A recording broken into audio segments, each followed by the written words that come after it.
I'm Kiera Morgan. Thanks for joining me on Coffee with Kiera, sponsored by The Human Being. And today I am talking with Bethany Grace Howe. She is a volunteer with Lincoln County Public Health. And we're talking about a very serious subject that is affecting our county right now, and that is suicide. Bethany, tell us a little bit more about your role as a volunteer. Well, I am the volunteer. I'm not sorry. I am the volunteer training coordinator for Lane County's coalition to prevent suicide, and so in my role there, I do a lot of what is called QPR training, which is a training that allows people to recognize the people in their life that may be in some type of mental health crisis that could be leading to suicide. And I've been doing that for a while. And so as a result of that training, you know, this is just a message I repeat over and over again. And embedded in that messaging is kind of understanding what brings people to this point that they would be willing to die by suicide. And unfortunately, you know, we're now almost 2 months, maybe a little bit more than that, into this crisis. And so what people are manifesting, what I'm hearing as I execute my job as the wildlife resource navigator, I hear something over and over again, and that is a lack of hope. Just this sense of this will never get better, never. And so that's kind of a cornerstone of knowing that somebody's in trouble. And so I think it was like the Red Cross had opened up, and literally the first day they were open, I went to the county public health table at the community center and said, "Hi, I'm Bethany. I do this for Lane County, and I'd like to help you." Lincoln County, it's not that Lincoln County is behind, it's in Lane County, we kind of got ahead. We've been doing QPR training for a while, and not just, we do it both online and in person. And we have a mobilized group of volunteers, dozens of people that have all teamed up to do this. And I know Lincoln County doesn't have that. So very simply, I wanted to offer my services with the backing of the leadership at Lane County to see if we could help. And they said, yes, we could use some help. And that's something, you mentioned, of course, the wildfires, and I know that you're very involved with that as a resource coordinator for the wildfires there. But we're also in this pandemic that has not let go. People are suffering greatly, worried about their health, worried about their children. Domestic violence has gone up. It's really a difficult time for most people. Can you give some ways that folks can help to cope with some of this increased stress they're dealing with? You know, I'm not a mental health expert by any means. What I can simply say is that in QPR training, one of the messages that we try to deliver over and over and over is that there is hope. Even if you can't see it, even if you don't have any logical sense that it's there, know that it is there. And it's a very simple thing to say. And I think it's why sometimes when people say, you know, it's like suicide is a permanent solution to a temporary problem. I'm here to tell you that when somebody is in this state that they're in, where they're starting to really consider ending their life, they don't think it will get better. And it doesn't feel temporary. It doesn't feel temporary. And even though, and this is the key thing I think I want people to hear, you may be standing there looking at this person thinking, okay, I can logically see several ways that this will change. When you are the person who is in that space, rationality, logic, it doesn't apply. And I can say that because my desire, my need to get involved in the work that I do is driven by the fact that I was that person. I mean, I was standing next to a set of train tracks, and as the train went by, literally thought, maybe I should step in front of it. And it was just a point 3 years ago of just a complete loss of hope. Everything that I thought my life was going to be, it was not going to be ever again. What I thought it was going to be was impossible. And therefore, I couldn't live the life I had. I couldn't see another life. And I look back on it now, and I'm a writer, so I do a lot of writing. And I look back now on the things I wrote and the things I thought. I mean, I wrote things like, I don't think people would miss me. I mean, just a lot of things. And I look at it and it's like, I didn't write that. Those are the writings of a human being who I do not recognize, and yet they are surely my own. And so what QPR training does is, QPR training does not fix the person who is in trauma. QPR training teaches the people around this person how to recognize that trauma and how to get them through the next day, how to get them to a place where they can start developing that sense of hope. And I think that's really the key thing is this is not about fixing people. This is about helping find the people that need fixed. So let's talk a little bit about the resources that are available to families who may be concerned about a loved one who may experience some signs of being suicidal.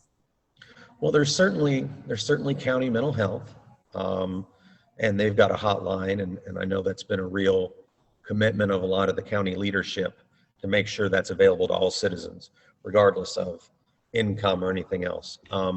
The Alala Center, who I work for, they do an enormous amount of work in mental health outreach. And I got to be honest, there's probably not a day that goes by in this job I have now where I'm not sending Dee or Megan or somebody off a text going, help me please. Because like I say is, I'm a navigator. I'm not a doctor. Well, I'm not that kind of doctor. You just play one on TV.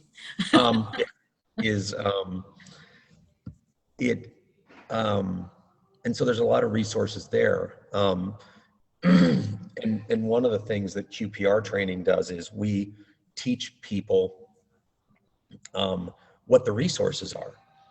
For instance, one of the things that many people don't realize is like a suicide hotline. You don't have to be suicidal to call it. If you're somebody who is working with a suicidal person, you can call it and say, I need help, and they'll help you. And so one of the things that we hear a lot, especially me being where I am, is folks at the Grange tell me, I'm seeing people in a mental health crisis, or talking to people at a bar, just saying, oh yeah, you should hear this story I heard last night. I don't know what to do. People in our community are already starting to see people, and I'm not saying they're suicidal, but they're already starting to see people that are manifesting every sign of just being emotionally, psychologically in trouble. And no one can be everywhere to fix it. The Alala Clinic can't be everywhere. But what we can do is train as many people in the community as possible how to recognize these people that are in trouble. And again, it's not their job to fix them either, but we will teach them how to get them help, pick up a phone, get them where they need to be. Another thing I want to point out that's really important is for parents to recognize when their children are in need of help as well. And that's through getting help either through the county or through the Alala Center or somewhere. Even young children. This pandemic has been very traumatizing to children. And I know people have the mentality of, oh, they're kids, they bounce back. But mental health, especially for children, is really important, isn't it? Well, it absolutely is. And you highlight, in fact, Sarah Hurd, who is sort of my grand poobah and leader in Lane County Public Health.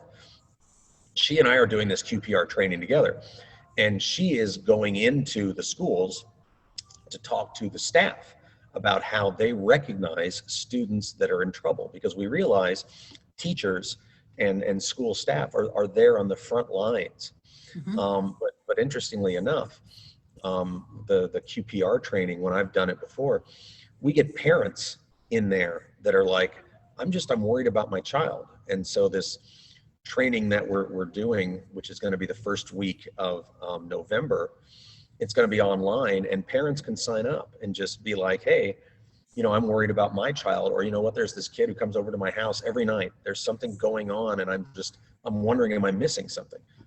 Through these online trainings, one's in the evening, I think one's in the afternoon, and one's in the morning, we can show you how to help, whether it's your own child or somebody else's. And really, that's the message of QPR, is there are certain people that are on the front lines, and maybe they don't even know it.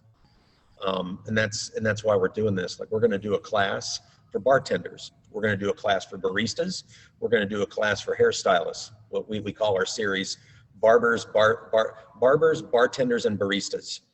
And like, we're doing one for bartenders at the Snug, and I'm going to be contacting local bars to see if they want to send their wait staff, because these are the people that are on the front lines of this impending mental health crisis.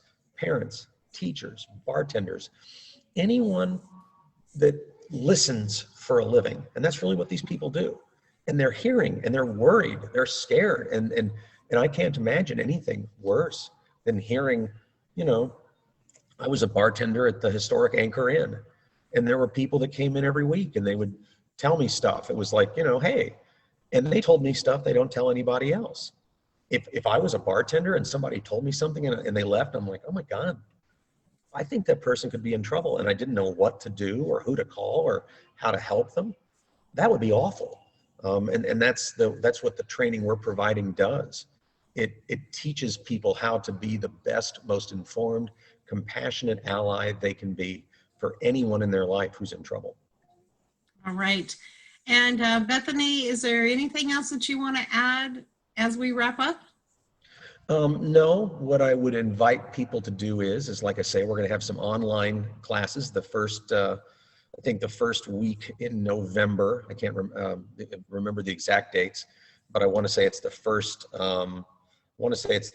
full week, like the 9th through the 12th, or the 5th through the 12th, something like that. And please, we'll be putting out press releases on Facebook.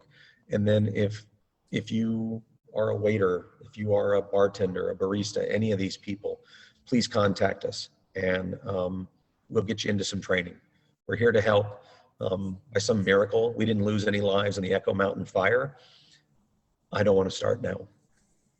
All right. And if folks do need help, the county does have, as you mentioned, a suicide prevention hotline.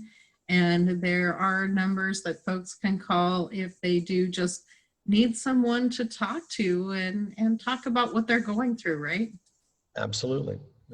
As I'm discovering in my job with the Olala Center, sometimes people all want someone to do is listen. And anybody can do that. And if you can, learn to make your listening even more of a, as opposed to just something receptive to something that becomes proactive, imagine how valuable that would be to the people in your life. All right. And thank you, Bethany, for joining me on Coffee with Kiera, sponsored by the Human Being. Human Being is located in Newport on Highway 101 and 6th Street, and also in Lincoln City at the north end of town. They are on the west side of the highway, right by the TLC Credit Union. For Pacific Northwest News and Entertainment, I'm Kiera Morgan.